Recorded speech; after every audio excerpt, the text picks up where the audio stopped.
புஸ்தகத்தில் இருந்து 2 வசனத்தை வாசிக்க கேட்டோம். ஒன்று, ஆமென், மனுஷகுமாரனுடைய கோபம் கடைசி காலத்திலே இந்த உலகத்தில் பற்றி எரிய போகிறது.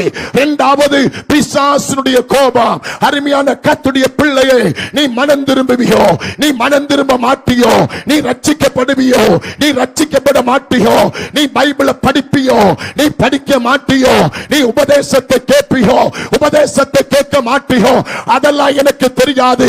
அதி சீக்கிரத்திலே ஆண்டுடைய கோபம் இந்த உலகத்திலே விழப்போகிறது, இந்திய தேசத்திலே விழப்போகிறது, குமரி மாவட்டத்திலே விழப்போகிறது. கர்த்தருடைய கோபத்துக்கு நீ தப்பித்துக் கொள்ளும்படிக்கு இன்றைக்கு ராத்திரி ஆண்டவர் உன்னோடு பேசிக் கொண்டிருக்கிறார். பாவத்தை விட்டுவிடு, அருவருப்பை விட்டுவிடு, தீமையை விட்டுவிடு, அசுத்தத்தை விட்டுவிடு, விபச்சாரத்தை விட்டுவிடு, வேசித்தனத்தை விட்டுவிடு, பாலியல் பாவத்தை விட்டுவிடு, சினிமா மோகத்தை விட்டுவிடு, சிற்றின்ப மயக்கத்தை விட்டுவிடு, உலக ஆசையை விட்டுவிடு. உடைய மாம்சத்தின் ஆசைகள் இச்சைகள் எல்லாம் சிலுவையிலே அடித்து தூக்கி கர்த்தராகிய இயேசு கிறிஸ்துவுக்காய் நீ சாட்சியாய் வாழ்வாயானால் இன்றைக்கு ராத்திரி தாமே மரண தூதன் உன் கதவை தட்டினால் உனக்கு நித்திய பரலோகம்.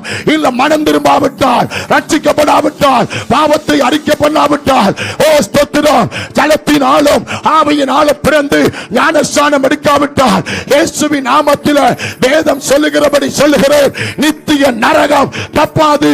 இன்னைக்கு ஒரு முடிவெடு. உனக்கு நித்திய பரலோகம் வேணுமா? உனக்கு நித்திய நரகம் வேணுமா? உனக்கு நித்திய பரலோகம் வேணுமானால் வேதம் சொல்வதை கேள், நான் பிரசங்கிப்பதை கேள். நான் பிரசங்கிக்கிற இயேசுவை நீ விட்டு விடாத.